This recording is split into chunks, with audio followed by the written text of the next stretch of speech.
আসসালামু আলাইকুম, স্বাগতম জানাচ্ছি বিবিসি নিউজ আন্তর্জাতিক সংবাদে। শুরুতেই সংবাদ শিরোনাম, এরপর বিস্তারিত। ইরান যুদ্ধে ৪২টি যুদ্ধবিমান ও ড্রোন হারিয়েছে যুক্তরাষ্ট্র। ইরানের নিয়ন্ত্রণ নিয়েছে যুক্তরাষ্ট্র, দাবি ট্রাম্পের। কুরআনের আয়াত লিখে আইআরজিসির হুমকি। ইরান ইস্যুতে ট্রাম্পকে বড় ধরনের চাপে ফেলল মার্কিন সিনেট। দর্শক, এতক্ষণ শুনছিলেন সংবাদ শিরোনাম। এখন বিস্তারিত। আপনি যদি ইসরায়েলের ধ্বংস চান এবং মুসলিমদের পাশে থাকেন, তাহলে ভিডিওতে লাইক করে চ্যানেলটি অবশ্যই সাবস্ক্রাইব করে দিবেন এবং আপনার মূল্যবান মতামত অবশ্যই কমেন্টে লিখে জানিয়ে দিবেন। এখন বিস্তারিত। ইরান যুদ্ধে ৪২টি যুদ্ধবিমান ও ড্রোন হারিয়েছে যুক্তরাষ্ট্র। চলমান ইরান যুদ্ধে যুক্তরাষ্ট্রের অন্তত ৪২টি অত্যাধুনিক সামরিক বিমান ও ড্রোন সম্পূর্ণ ধ্বংস অথবা মারাত্মকভাবে ক্ষতিগ্রস্ত হয়েছে। মার্কিন কংগ্রেসের স্বাধীন গবেষণা সংস্থা কংগ্রেসনাল রিসার্চ সার্ভিস বা সিআরএসের সাম্প্রতিক এক প্রতিবেদনে এই তথ্য সামনে এসেছে। চলমান যুদ্ধ পরিস্থিতি ও গোপনীয়তার কারণে এই ক্ষয়ক্ষতির পরিমাণ আরও বাড়তে পারে বলে প্রতিবেদনে উল্লেখ করা হয়েছে। এর আগে মার্কিন প্রতিরক্ষা দপ্তর পেন্টাগন জানায়, ইরানে তাদের অপারেশন এপিক ফিউরিতে প্রায় ২৯ বিলিয়ন মার্কিন ডলার, বাংলাদেশি মুদ্রায় প্রায় ৩,৪৮,০০০ কোটি টাকা ব্যয় হয়েছে। ১২ মে মার্কিন কংগ্রেসের এক শুনানিতে পেন্টাগনের অর্থপ্রধান জুলস হার্স্ট বলেছিলেন, যুদ্ধক্ষেত্রে ক্ষতিগ্রস্ত সামরিক সরঞ্জাম মেরামত এবং ধ্বংস হওয়া যুদ্ধবিমানের পরিবর্তে নতুন বিমান প্রতিস্থাপন করতেই সামরিক ব্যয় এতটা বৃদ্ধি পেয়েছে।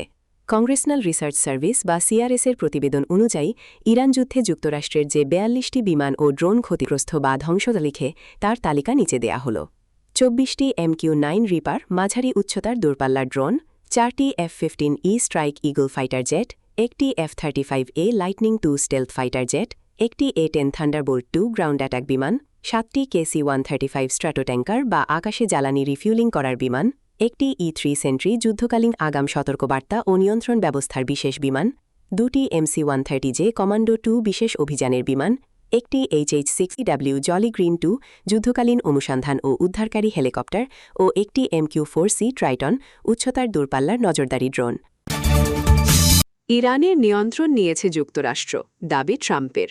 যুক্তরাষ্ট্র কার্যত ইরানের নিয়ন্ত্রণ নিয়েছে বলে দাবি করেছেন মার্কিন প্রেসিডেন্ট ডোনাল্ড ট্রাম্প। তার মতে, তেহরানের সঙ্গে চুক্তিতে আসতে তিনি তাড়াহুড়ো করতে চান না। বুধবার ২০ মে ওয়াশিংটন ডিসির কাছে জয়েন্ট বেস অ্যান্ড্রুজে সাংবাদিকদের সঙ্গে কথা বলার সময় ট্রাম্প এমন দাবি করেন। সাংবাদিকদের পক্ষ থেকে ট্রাম্পের কাছে জানতে চাওয়া হয়, ইরানের সঙ্গে চুক্তি করতে সময় বেশি লাগছে কিনা। ট্রাম্প বিষয়টি উড়িয়ে দেন এবং আফগানিস্তান ও ভিয়েতনাম যুদ্ধসহ বিভিন্ন সামরিক সংঘাতের সময়কাল উল্লেখ করেন।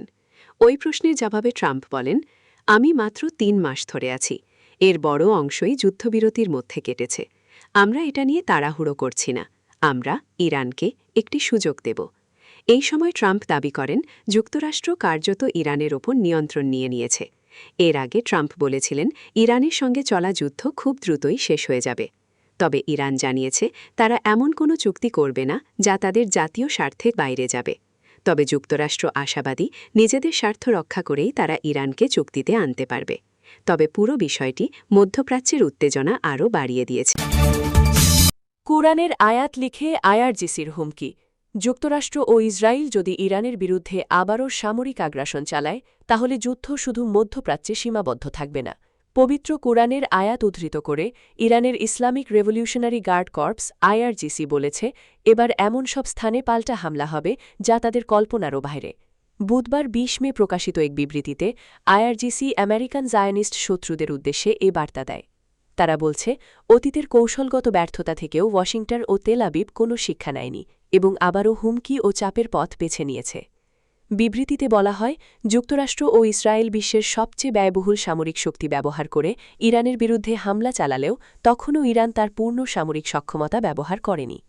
আইআরজিসি বলেছে, যদি আবার আগ্রাসন চালানো হয়, তাহলে প্রতিশ্রুত আঞ্চলিক যুদ্ধ এবার মধ্যপ্রাচ্যের সীমানা ছাড়িয়ে যাবে। আমাদের ধ্বংসাত্মক আঘাত এমন জায়গায় পৌঁছাবে যা তারা কল্পনাও করতে পারবে না। কোরআনের একটি আয়াত উদ্ধৃত করে বাহিনীটি জানায়, আমরা যুদ্ধের মানুষ, ফাঁকা বক্তব্যে নয়, যুদ্ধক্ষেত্রেই আমাদের শক্তি দেখতে পাবে বিশ্ব। আইআরজিসির এই বক্তব্য মধ্যপ্রাচ্যের নতুন করে বড় ধরনের সামরিক উত্তেজনার ইঙ্গিত দিচ্ছে। এদিকে ইরানকে কড়া হুমকি ছুড়ে রেখেছে যুক্তরাষ্ট্র। আন্তর্জাতিক গণমাধ্যমগুলো বলছে, ইসরায়েলে ইতোমধ্যে সামরিক বিমান ও রসদ মজুত করা শুরু করেছে যুক্তরাষ্ট্র। ইরান ইস্যুতে ট্রাম্পকে বড় ধরনের চাপে ফেলল মার্কিন সিনেট। মার্কিন প্রেসিডেন্ট ডোনাল্ড ট্রাম্পের ইরান যুদ্ধ সংক্রান্ত ক্ষমতা সীমিত করার একটি প্রস্তাব এগিয়ে নিয়েছে যুক্তরাষ্ট্রের সিনেট। মঙ্গলবার ১৯ মে অনুষ্ঠিত ভোটে প্রস্তাবটি পরবর্তী ধাপে নেওয়ার পক্ষে ভোট পড়ে ৫০টি, বিপক্ষে ৪৭টি।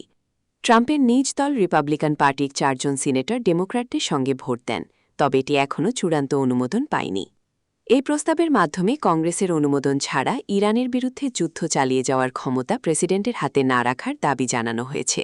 মার্কিন সংবিধান অনুযায়ী যুদ্ধ ঘোষণা করার ক্ষমতা কংগ্রেসের হাতে থাকা উচিত বলে মত দেন প্রস্তাবটির সমর্থকরা। প্রস্তাবটির উত্থাপক Virginia Democrat senator Tim Kaine বলেন, ইরানের সঙ্গে সম্ভাব্য যুদ্ধবিরতির আলোচনা কংগ্রেসে বিষয়টি নিয়ে আলোচনার উপযুক্ত সময় তৈরি করেছে। তার অভিযোগ, তেহরানের পক্ষ থেকে শান্তি ও কূটনীতিক সমাধানে যে প্রস্তাব এসেছে, প্রেসিডেন্ট ট্রাম্প তা কংগ্রেসের সঙ্গে আলোচনা না করেই প্রত্যাখ্যান করছেন। এর আগে চলতি বছরে সিনেটে এ ধরনের ৭টি প্রস্তাব রিপাবলিকানরা আটকে দেয়। প্রতিনিধি পরিষদেও ৩টি অনুরূপ প্রস্তাব অল্প ব্যবধানে নাকচ হয়। মঙ্গলবারের ১৯ মের ভোটে Pennsylvania Democrat senator John Fetterman একমাত্র ডেমোক্র্যাট হিসেবেই প্রস্তাবের বিপক্ষে ভোট দেন। অন্যদিকে Republican senator Rand Paul, Susan Collins, Lisa Murkowski এবং বিল ক্যাসিডি প্রস্তাবটির পক্ষে ভোট দেন। ১৯৭৩ সালের মার্কিন ওয়ার পাওয়ার্স আইন অনুযায়ী প্রেসিডেন্ট কংগ্রেসের অনুমোদন ছাড়া সর্বোচ্চ ৬০ দিন সামরিক অভিযান চালাতে পারেন। এরপর যুদ্ধ চালিয়ে যেতে হলে কংগ্রেসের অনুমোদন নিতে হয়, অথবা সেনা প্রত্যাহারের জন্য অতিরিক্ত ৩০ দিনের সময় চাইতে হয়।